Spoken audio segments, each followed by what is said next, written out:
Terlihat ya. Jadi literasi digital itu tidak ini ya, tidak segampang yang teman-teman bayangkan. Jadi kalau saya besarkan, kemarin kan kita boleh membuat sesuatu ini ya, kita boleh membuat karya begitu ya. Dan ini juga nanti sebagai portofolio kamu. Cuman kita harus berpikir dampaknya. Karena apa? Tulisan dan rekam jejak digital ini tidak bisa dihapus. Jadi perlu ada beberapa hal yang harus kita perhatikan. Terutama kemarin kan kalau kita menjadi ini ya pecinta lingkungan atau tanggung jawab pada tanggung jawab ekologis ini kan ada beberapa yang perlu kita perhatikan termasuk kemarin itu kan ada ecological background, terus apa sociological background sama ecological background. Lah, yang ideologi kemarin kan seperti ini ya. Jadi a story of how the world is and should be, which is shared by members of group. Jadi kemarin juga teman-teman kalau ini ya ikut Pak Iqlil kemarin hari Rabu itu kemarin ada yang tanya mahasiswa itu ada yang tanya bagaimana kemarin kan juga teman-teman oleh Mas ini tanya kan bagaimana bisa Pak kita mahasiswa itu merubah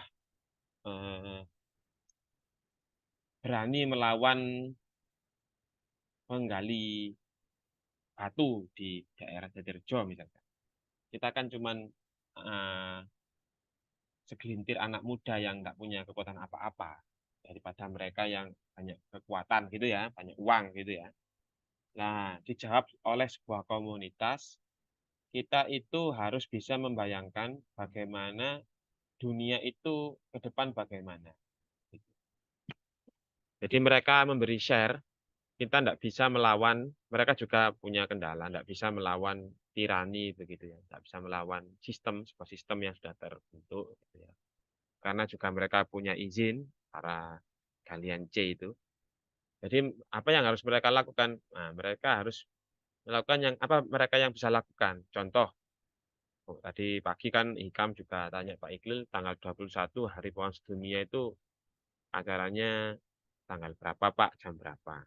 Saya infokan, ini juga saya memberikan ini ya, undangan ke teman-teman kalau tanggal 21 itu jam 8 di sana. Tanggal 21 itu jam 8 acaranya sudah dimulai. Cuman teman-teman kalau masih sibuk enggak apa-apa, tapi saya undang benar. Anak PMII saya undang, anak HMI saya undang, IMPA saya undang gitu. Soalnya 60.000 pohon banyak sekali.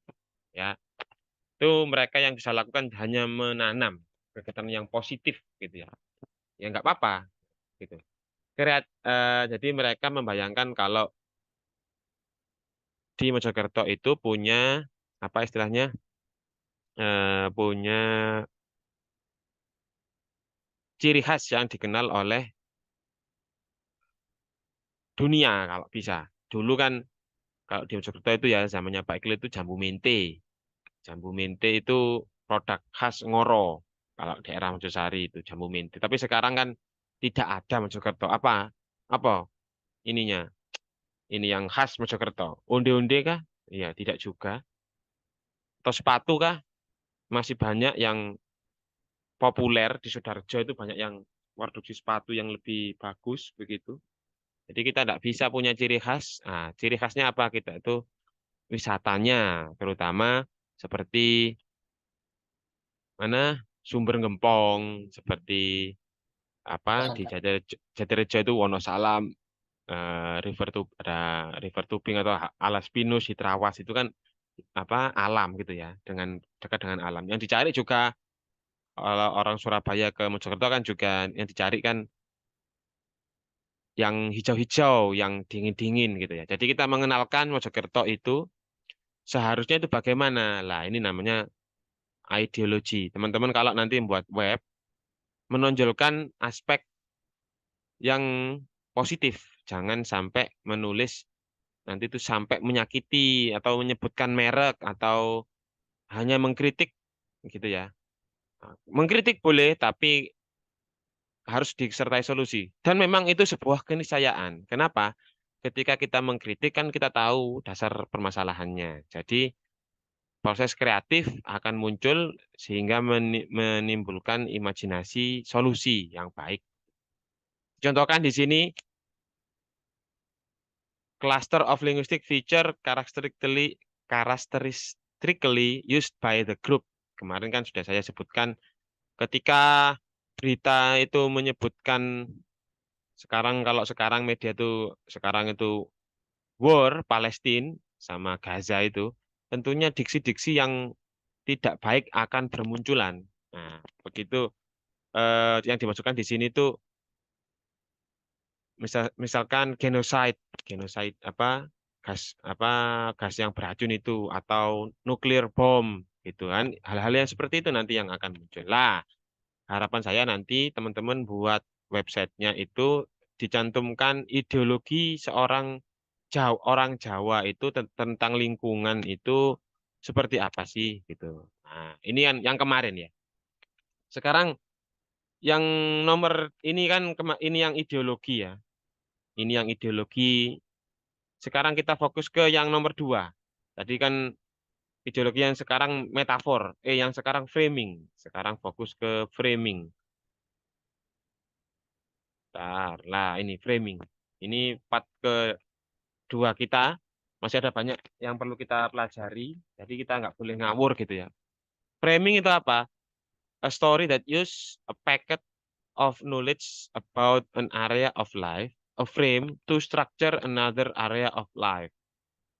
Jadi framing itu ini kerjaannya jurnalis. Jadi kita memberi frame, memberi sebuah kotak begitu ya, memberi sebuah paket lengkap tapi fokus ke area ini begitu, tidak sampai ke area yang lain. Nah, ini akan memberikan pengertian yang lebih kurang holistik kalau dari sisi yang kita sebutkan hanya sisi negatif. Nah, terus bagaimana ini? Kita contohkan.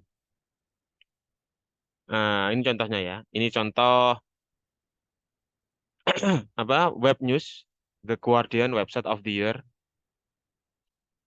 Ada judul 50 months to save the world. Jadi 50 bulan untuk eh, menyelamatkan dunia. Nah, ini kita baca.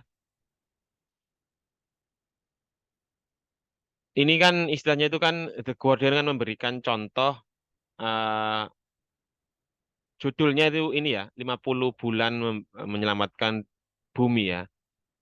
Jadi mereka disuruh untuk menyuruh beberapa orang di sini ada banyak orang di sini ya untuk bagaimana 50 orang ini memberikan sarannya, memberikan ininya pendapatnya untuk menyelamatkan dunia dalam hal ini mungkin climate change ya. Nah, ada yang mensarankan memberikan reframe climate change from environmental problem. Jadi memberikan frame ulang untuk fokus ke permasalahan di lingkungan. Nah, jadi ini kan sebuah konotasi dari permasalahan yang sudah lama memang dari dulu kan permasalahannya kan sudah ada. Masalah environmental problem kan sudah ada dari dahulu. Tapi kenapa kok belum ada solusi? Lah, dia memberikan saran ulang untuk recycling energy saving. Jadi eh, di Jawa Barat sudah ada ya apa recycle sampah begitu jadi sebuah energi.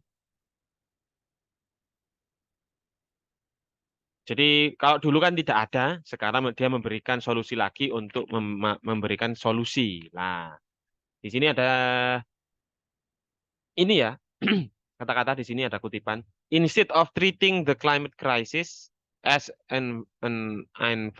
environmental issues to be dealt with by environment and energy departments alone, we need to reframe it as the overwhelming threat to national and global security, which is it is. Nah, maksudnya ini di sini tuh dia memberikan solusi kenapa kok energi ini kan jadi isu pertama. Contoh kita kan energi kita kan batu bara ya di Indonesia itu yang di Python itu kan ya. Kenapa kok kalau masalah pembakaran kenapa nggak pakai sampah aja? Plastik ini kan terbakarnya agak lumayan lama begitu ya. Jadi perlu kita memberikan recycle itu jadikan sebuah energi.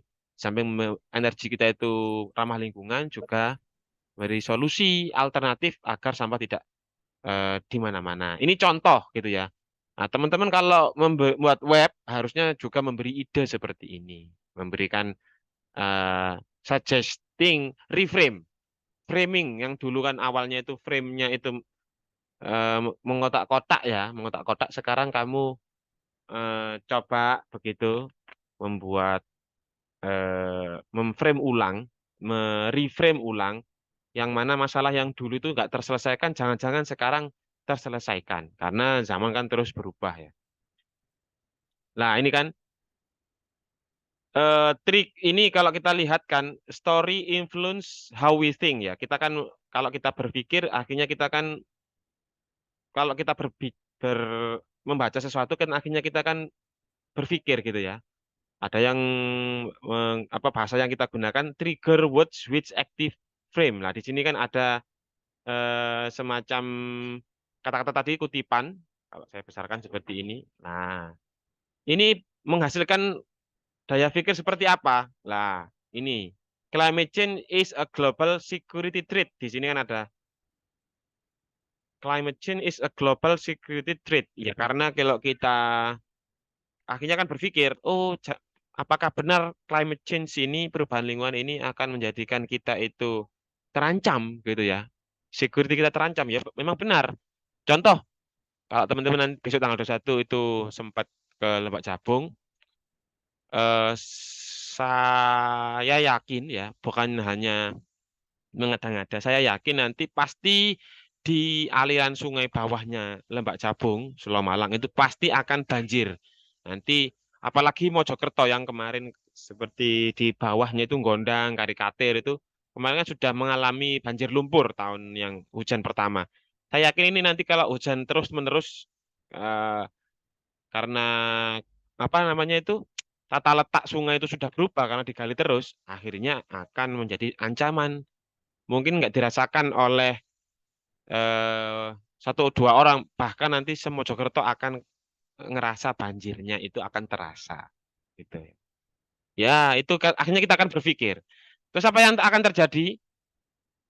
Ini akan pemikiran ini akan memberikan dampak. Saya sudah bicara akan memberikan dampak ke masyarakat umum banyak banyak karena kita memberikan clue-clue begitu ya. Kalau apalagi ini akhirnya kita hubungkan dengan masyarakat yang merefleksikan orang-orang yang berbeda. Misalkan backgroundnya ini kalau ada gambar apa apa namanya ini roket begitu, pastinya kita akan menuju ke Palestinian people gitu kan ya. Nah, mereka ini kan juga merusak lingkungan yang awalnya itu baik-baik saja karena dibom, akhirnya kan banyak kebencian di sana akan mengancam security global security kita juga. Kalau kita diam saja tidak memihak ke mana kita berpihak, tentunya akan berbahaya. Lah ini contoh global security threat gitu ya. Istilah itu nanti akan membuat kita itu semakin dalam. Ada lagi di sini. Let's reframe Alan Alan Knight, Director Virgin Earth Challenge. Let's reframe. Oh iya, saya mau bicara ya. Kalau teman-teman sebentar, saya mau menyela sedikit. Kalau teman-teman nanti mau S2 gitu ya. Apalagi yang S2 yang Europe, yang luar negeri, yang bukan Asia, itu kalau teman-teman punya karya yang berhubungan dengan lingkungan, istilahnya itu ranger kalau saya pernah ikut kelasnya itu, tentornya saya itu untuk beasiswa anak SMA ke S1 ke Oxford atau ke yang luar itu. Biasanya itu memang mereka berbicara tentang lingkungan. Kalau mereka punya visi lingkungan itu akan seperti Ellen Knight ini salah satu saya nggak kenal baik tapi saya pernah dalam satu forum gitu. Beliaunya itu sangat menyarankan pemuda-pemuda yang peduli lingkungan, yang lebih diprioritaskan beasiswa itu yang peduli lingkungan. Beliau berkata sama ya di ini beliau berkata ini let's reframe sustainability as the biggest and boldest supply chain challenge yet to give 9 billion people we expected to see on the planet quality and sustainable lives. Business is good at giving customer and what they want, so let's get on with it. Maksudnya ini apa kita lihat. Saya kecilkan. Di sini kan ada istilahnya itu memberikan framing an area of life in a new way, fundamental change of how we think about it. Jadi ketika kita memberikan frame, ya, ketika kita memberikan sentuhan, gitu ya, kita memframing, tadi kan seperti climate change gitu ya, orang secara dasar mereka akan memiliki new way of thinking. Jadi mereka akan memiliki pandangan baru tentang itu. Nah, jadi tidak seperti it's not like a picture a frame, bukan kita jangan membayangkan picture ini ada frame-nya, ada kotaknya itu. Tapi bayangkan if we change the frame, the picture essentially stay the same. Instead, it's more like building frame. Nah, kita lebih mengarahkan ke frame kita itu kita memberikan pondasi dasar, tata letak gitu ya. Kalau climate change itu permasalahan utama kita.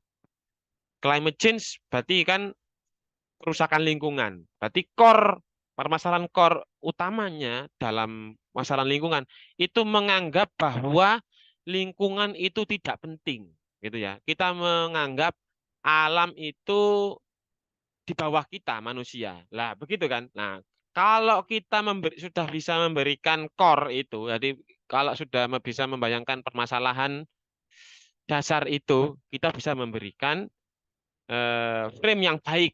Jadi mereka akan berubah, memberikan inovasi, memberikan saran untuk menyelesaikan permasalahan yang di akar. Bagaimana sih caranya mengentas?